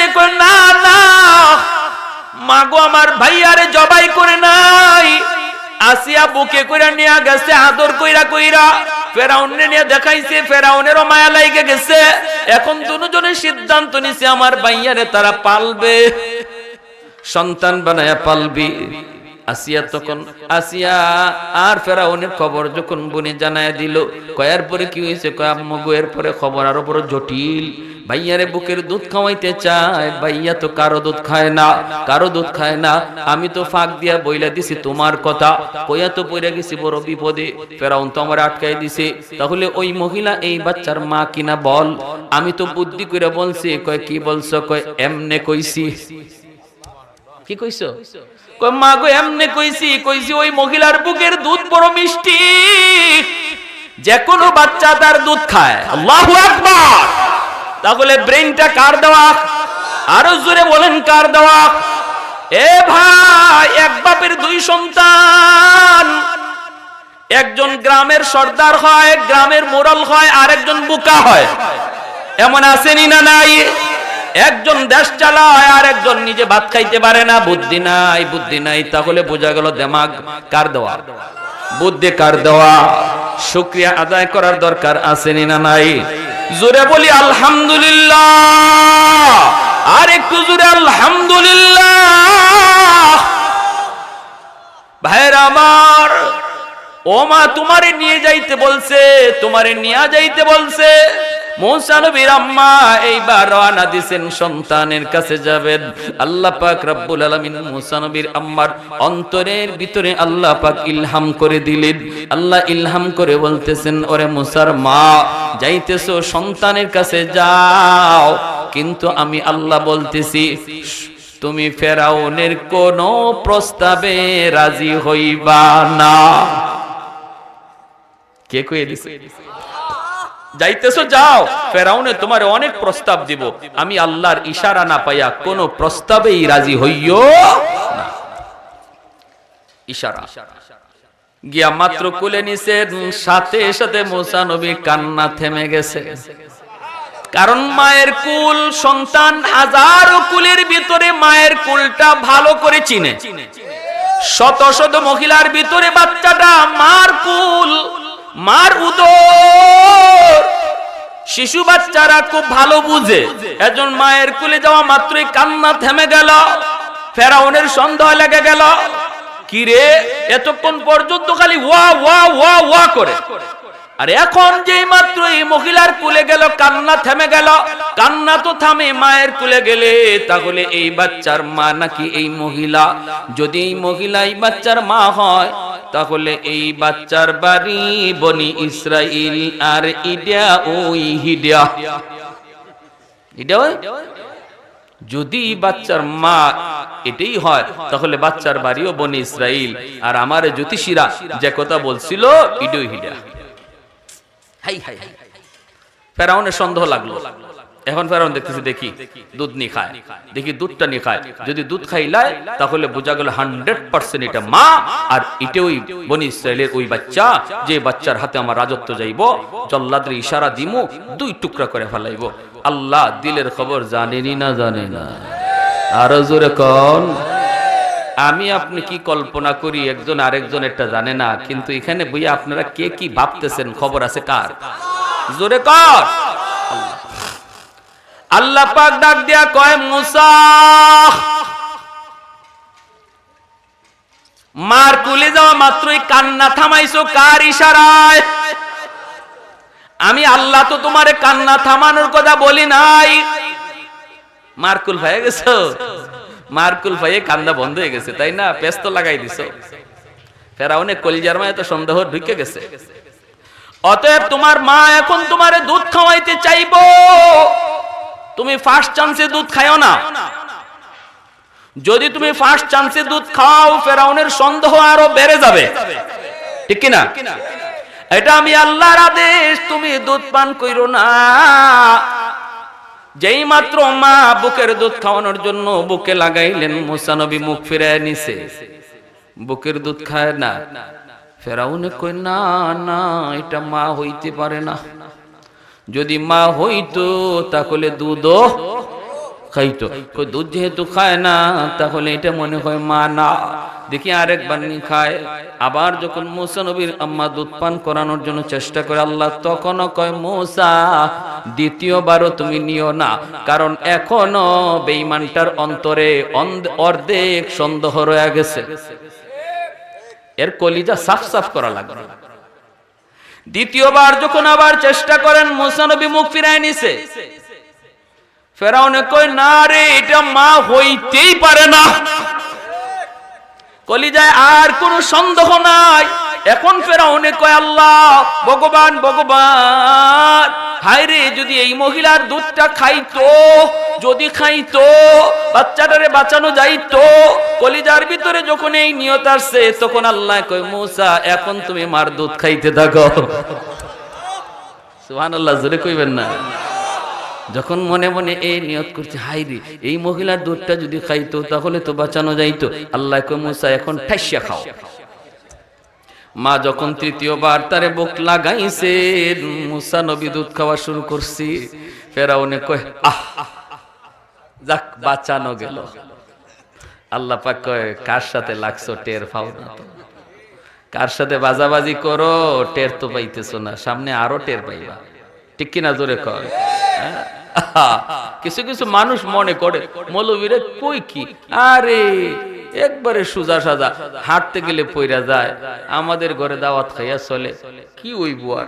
কিন্তু খবর নাই এই সুজা মৌলবীরার পিছনে যে আল্লাহর কুদরতি হাত আছে। মুসা নবীর একদিন ফেরাউনে কুলে নিছে, আদর কইরা চুমা দিব। ফাঁকিদে কইলে এই ঘটনাটা রয়ে গেছে ঘটনা।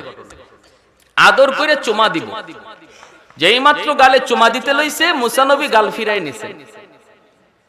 ফেরাউন কই, কিরে, আমি চুমা দিতে চাইলাম, আমার চুমা নিল না কেন? শুধু গাল ফিরাইছেন তা না, ফেরাউনের কুলে বইসাই হাত বাইর কইরা ঠাসাইয়া ফেরাউনের গালে একটা চর খাইয়েই ফেরাউনে কয় আসিয়া, দৌড় দিবি। বিবি দৌড়ে আসছে, কি হইছে? কি হইছে কইও না, তোমার খালি মায়া লাগে, মায়া লাগে, খালি আদর করতে মন চায়। আদর করতে গিয়া তো আনছো ভালো কথা, কিন্তু আমার তো যা মনে হইতেছে ইডেওই হিডিয়া। কেন, কি হইছে? আমি তুলে নিছি, চুমা দিমু, চুমা নেয় না। চুমা যে নেয় না তা না, এরপরে আমার গালে যে একটা বসাইছে কষাইয়া। আসিয়া বলতেছে, তুমি যে কি কও না, তুমি কি পাগল? ছোট বাচ্চা বুঝে না সোজে না, মনে হয় হাত নাড়ানাড়ি করছে, তোমার গালে লাগছে, তুমি কও চর। ফেরাউন কয় আসিয়া গো, চরটা আমি খাইছি, আমি বুঝছি। এটা হাত নাড়ানাড়ি না, এটা বুঝে মারছে, আমার গালে বুঝে শূন্য চরটা মারছে। আর এটা জেন তেন কোন চর নয়, এখনো আমার গালে দাগ। আসিয়া কয় না, বুঝে না। ফেরাউনে কয় না, বুঝে। আসিয়া কয় বুঝে না, ফেরাউনে কয় না, বুঝে। চরের নমুনায় কয় আমারে বুঝা মারছে। নবী কি না বুঝা, না বুঝা মারছে? বুঝা, 100% বুঝা। নবী বুঝছে। নবীরা যদিও ছোট, কিন্তু আল্লাহ বড় মানুষের বুঝ দিয়া রাখে শিশুকালে। নবী বুঝছেন, কিরে নাফরমানের নাফরমান, ও হারামির হারামি, তুই নিজেরে খোদা কইয়া দাবি করস, আর এই টুট দিয়া জিব্বা দিয়া আমি নবীর গালে চুমা দিলাইবে? ইম্পসিবল। যেই টুট না পাক, যেই জিব্বা না পাক, এই না পাক টুট দিয়ে আমি নবীর গালে চুমা, এত বড় দুঃসাহস তোর! এজন্য গালটা আস্তে করে ফিরে একে চুকা দিলেন। তারপরে নে বদলা লয়ে যা, একেবারে ছোট হাত দিয়া। আসিয়া বলতেছে বুঝে না। ফেরাউন খুব বুঝে। এখন বুঝে না, বুঝে না, বুঝে না, বুঝে না, এটার একটা পরীক্ষা হবে। কি পরীক্ষা? ফেরাউন কয় রাখো এখানে আগুন, আর এখানে রাখো স্বর্ণ। স্বর্ণের টুকরা আর আগুনের কয়লার টুকরা, কালার দুটোটা একরকম, এক জায়গায় রাখো পাশাপাশি। বাচ্চারে সারো, হে আঙ্কুর গালা দিয়া দিয়া দিয়া দেখি কোন দিকে যায়। যদি কে হ্যাঁ স্বর্ণের মধ্যে হাত দেয়, তাহলে বোঝা যাইব হের 100% বুঝ আছে, আর আমার চটটাও বুঝেই মারছে। আর যদি আগুনে হাত দেয়, তাহলে বোঝা যাবে সে বুঝে না, আর চটটাও না বুঝেই দিছে। আসিয়া কইতে ঠিক আছে, নাও পরীক্ষা করো। মুসা নবীর সাইরে দিছে, আঙ্কুর গালা দিয়া দিয়া তিনি যাইতেছে যাইতেছে যাইতেছে। নবী তো পুরা বুঝ আছে কোনটা আগুন কোনটা স্বর্ণ। উনি কাছাকাছি যাইয়া স্বর্ণের দিকে রূপ নিছেন, স্বর্ণের দিকে যাইতেছেন। আসিয়ার কলিজা কাঁপতেছে, কলিজা কাঁপতেছে। হায় রে, আমার বাচ্চা এখন যদি স্বর্ণের মধ্যে যায় হাত দেয়, তাহলেই তো আমার স্বামী তারে দ্বি টুকরা করে ফেলবে। হায় হায়, কলিজার ভিতরে ভয়। কাছাকাছি চলে গেছেন, স্বর্ণে হাত দিয়ে দিবেন। এমনি আল্লাহ পাক জিব্রাইল আমিনকে ডাক দেয়া কয়, জিব্রাইল তাড়াতাড়ি যা, আমার মূসায় পেছ লাগাই দিতেছে। নবী তো বুঝে, ভালো বুঝে, ফেস লাগাই দিতেছে আমার খেলা তো এখানে শেষ হওয়ার কথা না, ফেরাউনের সাথে মাত্র শুরু। তুমি যাও, মুসা যখন হাত দিবে স্বর্ণের দিকে, তুমি অদৃশ্য থেকে মুসার হাতটারে আগুনে দিয়ে দিও।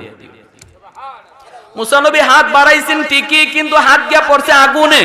আর তাও তিনি অবুঝ, বুঝেন না। এটা বুঝানোর জন্য আল্লাহ কদ্দুর পর্যন্ত করছেন, ফেরাউনের দিলের ভিতরে শান্তির জন্য, সন্দেহ দূর করার জন্য।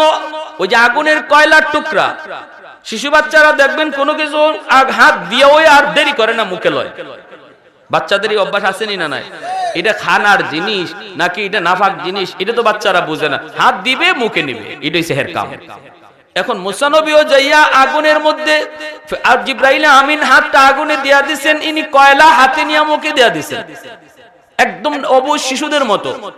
এজন্য মুসা নবীর জিহ্বার আগাটা একটু পড়ে গেছিল, কিছুটা কথাটা বাস্তব। এজন্য নবুয়ত পাওয়ার পর তিনি বলছিলেন, আল্লাহ আমার ভাই হারুনকে আমার সাথে দিয়ে দাও, কারণ হুয়া আফসাহু মিন্নি, কারণ আমার ভাই হারুন কথাটা তার স্পষ্ট, আর আমি মুসার কথাটা কিছু অস্পষ্ট। যেই মাত্র আগুনে হাত দিয়ে মুখে নিছেন, আসিয়া দৌড় দিয়া যাইয়া তিনি কুলে উঠায় নিছেন, আর বলছেন, দেখছো কইছিলাম না পোলাটায় না বুঝা মারছে, এখন হইছেনি, এখন মুখ ফুরছেন, মুখ ফুরছেন। তাহলে মুসা নবী যদিও শিশু আছিলেন, বলুন তো যে চটটা দিছিলেন, এটা শক্তি আসিল না নাই? তাহলে নরম হাতের সাথে শক্তি আসেনি না নাই? কখন থাকে? যখন নরম হাতের পিছনে আল্লাহর কুদরতি হাত থাকে। উলামায়ে কেরাম দুর্বল, কিন্তু মনে রাখবেন এই দুর্বলদের হাতের পিছনে এক অধিক ক্ষমতাশীল হাত রয়েছে। উলামায়ে কেরাম কখনো নামে না, কারো বিরুদ্ধে হাত তুলেও না। যদি কখনো ময়দানে নামে, বুঝতে হবে এটা মেম্বার হওয়ার জন্য নয়, চেয়ারম্যান হওয়ার জন্য নয়, এমপি মন্ত্রী হওয়ার জন্য নয়। উলামায়ে কেরাম যদি ময়দানে ডাক দেয়, তাহলে সেটা ঈমান রক্ষার জন্য, ইসলাম রক্ষার জন্য, এটা গোটা মুসলিম উম্মার জন্য, ব্যক্তি স্বার্থ না। ফেরাউন কয়, ঠিক আছে, তোমার দুধটাই তো বাচ্চা খাইলো, এখনই বাচ্চাটারে আমাদের খুব শখ পালবো। তুমি এক কাজ করো, তুমি আমার রাজদরবারে চলে আসো, তোমার খানা থাকা তেল পানি যা আছে সব ফ্রি, তুমি শুধু থাকবা আর বাচ্চাটারে খাওয়াইবা। আল্লাহ তো আগে কয়ে দিছে, মুসার মা ফেরাউনের কোন প্রস্তাবে রাজি হইও।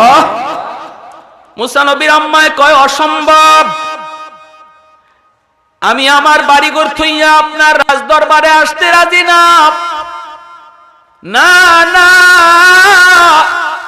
আমি এই প্রস্তাবে রাজি না। ফেরাউন কয়, তাহলে এক কাম করো, সকাল সন্ধ্যা তুমি আসবা, আয়েশা তুমি দুধ পান করাইবা, তোমাকে মাসের মাস আমি বেতন দিব। মুসা নবীর আম্মা কয়, আমার বেতনও লাগবে না, আমি সকাল সন্ধ্যা আসতেও পারবো না। বেতনও লাগবে না, সকাল সন্ধ্যা আমি আসতেও পারবো না। ফেরাউন কয়, তাহলে এই বাচ্চারে আমি বাঁচাইমু কেমন করে? তোমার বুকের দুধ ছাড়া তো কারো বুকের দুধ খায় না, এখন বাঁচাইমু কেমন করে তুমি কও। আল্লাহ পাক তখন অন্তরের ভিতরে ইলহাম করে দিছে। মুসা নবীর আম্মা কয়, একটা পথ আছে, একটা পথ, বাচ্চাটারে আমার সাথে আমার বাড়িতে দিয়া দাও। ওই বুঝছেন কই যায়? বাচ্চারে আমার সাথে আমার বাড়িতে দিয়া দাও, আমি এই বাচ্চাটারে যতদিন পর্যন্ত দুধ খাওয়াইতে হয় দুধ খাওয়াবো, আর মাসের মাস আমার অ্যাকাউন্টে তুমি বেতন পাঠায় দিবা। দুধ খাওয়ানোর বয়স পর্যন্ত আমি দুধ খাওয়াবো, তুমি মাসের মাস অ্যাকাউন্টে বেতন পাঠাবা। ফেরাউনে কয়, তাহলে এটা ছাড়া তো আর কোনো পথও দেখি না, এই মত ছাড়া, এই পথে যাওয়া ছাড়া তো কোনো পথও দেখি না। ঠিক আছে, তুমি বাচ্চা নিয়ে তোমার বাড়িতে যাও, যতদিন দুধ খাওয়াইতে হয় তুমি যে দুধ খাওয়াও, আর আমি মাসের মাস তোমারে বেতন দিয়া দেব। বলুন তো কত নম্বর বলদ? দুধ খাওয়ায় মায় বাচ্চারে, বলদে বেতন দেয়, ঠিক না? মায় তার বাচ্চারে দুধ খাওয়ায় আর বলদে বেতন। হাই হাই, কার সাথে লাগছে টের পায় না, বাজাবাজি কার সাথে টের পায় না। যখন মুসা নবীর আল্লাহর নবীর মা কুলে করে নিয়ে যায়, তখন আল্লাহ বলে, মুসার মা ইয়াদ আছে ওয়াদার কথা? فأوحينا إلى أم موسى أن أرضعيه فإذا خفت عليه فألقيه في اليم ولا تخافي ولا تحزني إنا رادوه إليك وجاعلوه من المرسلين আমি যে ওয়াদা করেছিলাম আমার কথায় তুমি নদীতে ভাসিয়ে দাও, ভয় পাও না, টেনশন করো না, সন্তান আবারও তোমার কুলে আমি ফিরায় দেব। দিসিনি ফিরায়া, খালি দিসিতা না, এই সন্তানরে আমি নবী বানাবো, নবী। এজন্যই ভাইরা এই যুগেও যেই সমস্ত মানুষগুলি সমাজের মানুষ আপনাকে বলবে ছেলে মাদ্রাসায় দিলে পরে ছেলেটারে গাঙ্গে ভাসায় দিছে, নদীতে ভাসায় দিছে, এই পোলাটা চলবে কেমনে, খাইবে কেমনে, সংসার পালবে কেমনে, আপনি বলবেন যা আমি আল্লাহকে খুশি করার জন্য, আমার নবীকে খুশি করার জন্য সন্তান মাদ্রাসায় দিলে যদি গাঙ্গে ভাসানো হয়, নদীতে ভাসানো হয়, আমি নদীতে ভাসায় দিলাম। মুসা নবীর আল্লাহ নবী বানায়া মার কুলে ফেরত দিছে, আর আমার আপনার সন্তানরে আল্লাহ নবী না কিন্তু নবীর নায়েব বানায়া ফেরত দিবে। জোরে কন্না সুবহানাল্লাহ। আল উলামা ওয়ারাসাতুল আম্বিয়া। ভাইরে এজন্য বলতেছিলাম, আমার আব্বা একজন সরকারি হেলথ ইন্সপেক্টর, আমার ইমিডিয়েট ছোট ভাই আইন মন্ত্রণালয়ের উপসচিব, বর্তমানে রানিং উপসচিব, ইমিডিয়েট ছোট। এরপরে ছোট ভাইটা আমেরিকা নিউ ইয়র্কে ফ্যামিলি সহ। আমার আব্বা যখন আমার মাদ্রাসায় দেন, চাচারা বিরোধিতা করছে। আমার চাচারা আমার গোষ্ঠীর ভিতরে কেউ মাদ্রাসায় নাই, সবাই জানাল শিক্ষিত, বড় বড় দায়িত্বে। আমার চাচারা নিষেধ করছে, পোলাটারে কি করবা, ক্লাস 5-এ আমি ক্লাস 5-এ বৃত্তি পাইছি স্কুলে, ক্লাস 5 পর্যন্ত বইরা আমি গেছি মাদ্রাসায়, বৃত্তি পাওয়া ছেলের আব্বা মাদ্রাসায় দিচ্ছেন। চাচারা বাধা দিছে, পোলাটা চলবো কেমনে, মানুষের কাছে ভিক্ষা কইরা কইরা চলা লাগবে, কয় কিনা। অথচ উলামায়ে কেরামকে আজকে সমাজে আল্লাহ পাক ইজ্জতের সাথে চালাইতেছে, ঠিক কিনা, সম্মানের সাথে আল্লাহ চালাইতেছে, রুজির মধ্যে আল্লাহ বরকত দিয়া রাখছে। এখন আমার চাচারা দেখে, হায় হায় আমার চাচারা যায় লোকাল গাড়িতে বা বাসে যায় বাড়িতে, আর আল্লাহ আমাকে 60 লাখ টাকার গাড়ি দৌড়ানোর তৌফিক দিছে, আলহামদুলিল্লাহ। 60 লক্ষ। আমার ভাই যে সচিব, সচিবের গাড়িও 60 লাখ না। তাহলে আমার আব্বা মাদ্রাসা দিয়ে ঠকছেন। সচিব হইল আমার বাইরে এত মানুষে চিনে না, আমাদের এলাকাতেও এত মানুষে চিনে না, নারী পুরুষ ছোট বড় সবাই যেভাবে আমাকে চিনে আর আমার জন্য দোয়া করে, আমিও তাদের জন্য দোয়া করি, ঠিক কি না। এজন্য দিলটারে একদম খালেস বানান, বড় করেন, কখনো ছোট না, পাক্কা ইরাদা করেন, আমি আল্লাহ তুমি আমাকে কোরআনের হাফেজের বাবা বানাও, আল্লাহ আমাকে একজন আলেমের বাপমা বানাও, আল্লাহ একজন মুফতি মুহাদ্দিসের বাপমা বানাও, আল্লাহ হাসরের মাঠে আমি একজন হাফেজে কোরআনের বাবা হিসাবে পরিচয় দিতে চাই। এই নিয়তটা একদম দিলে পাকা ইরাদা করেন, আল্লাহ সন্তানকে কবুল করে নিবে, জগতে উজালা বানায় দিবে। সন্তানের কারণে আল্লাহ বাপ মাকে দুনিয়াতেও ইজ্জত দিবে, আখিরাতেও সম্মানী বানাবে, ঠিক কিনা ভাই। যারা মাদ্রাসায় দিবেন সন্তান, তারাও দিলটাকে বড় রাখবেন আর সর্বদা আল্লাহর কাছে কানবেন, ভালো করে ইয়াদ রাখবেন আপনার সন্তানকে আপনি দিতে পারেন নাই, আল্লাহ পছন্দ করছেন, আল্লাহ পছন্দ করে তারা মাদ্রাসায় নিয়ে আসছে। আর যে সকল মাদ্রাসার ছাত্ররা আছো বাবা, তোমরাও মনে রাখবা, তোমরা নিজের ইচ্ছায় মাদ্রাসায় আসতে পারো নাই। কোরআন সিনায় নেওয়া সাধারণ কোনো বিষয় নয়, এটা আল্লাহর চয়েস লাগে, আল্লাহর নির্বাচন লাগে। আল্লাহ তোমার সিনাটাকে নির্বাচন করেছেন, হাজারো সিনার মতো তোমার সিনা নয়। একটা স্কুলের ছেলে যা পারবে তুমি তা পারো না, একটা স্কুলের ছেলে রাস্তায় দাঁড়ায় টেলিভিশনে খেলা দেখতে পারে, তুমি মাদ্রাসার ছাত্র তা পারো না, কারণ তোমার মাঝে আর তার মাঝে আকাশ পাতাল তফাত, আসমান জমিন তফাত। আল্লাহ তোমাকে হাজারো কোটি সিনার ভিতরে তোমাকে চয়েস করে কোরআনকে তোমার সিনায় আমানত রাখার দায়িত্ব দিয়েছেন। সুবহানাল্লাহ, জোরে কোন। এজন্য মাদ্রাসাকে কারা কারা অন্তর থেকে কদর করব, হাত উঠে আল্লাহকে দেখাই, আল্লাহ তুমি প্রতিটা হাতকে কবুল করো, জোরে বলি আমিন, আরো জোরে বলি আমিন। এবং মাদ্রাসার যত হাজত আমরা সর্বদা মাদ্রাসার দিকে খেয়াল রাখবো। মাদ্রাসার যে একটা মসজিদ হুজুর আগে কালেকশন করছেন, জানি না কতদূর হইছে না হইছে, বাকি যা লাগবে আমরা সবাই সর্বাত্মকভাবে সহযোগিতা করব ইনশাআল্লাহ, ঠিক না ভাই। হ্যাঁ, আল্লাহর ঘরের কাজ আমি যদি সাহায্য নাও করি তবুও কি আটকে থাকবে? কি কোন? মাদ্রাসার কাজ কেউ সাহায্য না করলেও কি আটকে থাকে? কিন্তু করাটা, সাহায্য করাটা বা সহযোগিতা করাটা, শরীক হওয়াটা, এটা আমার কপাল, এটা আমার খুশনসিব।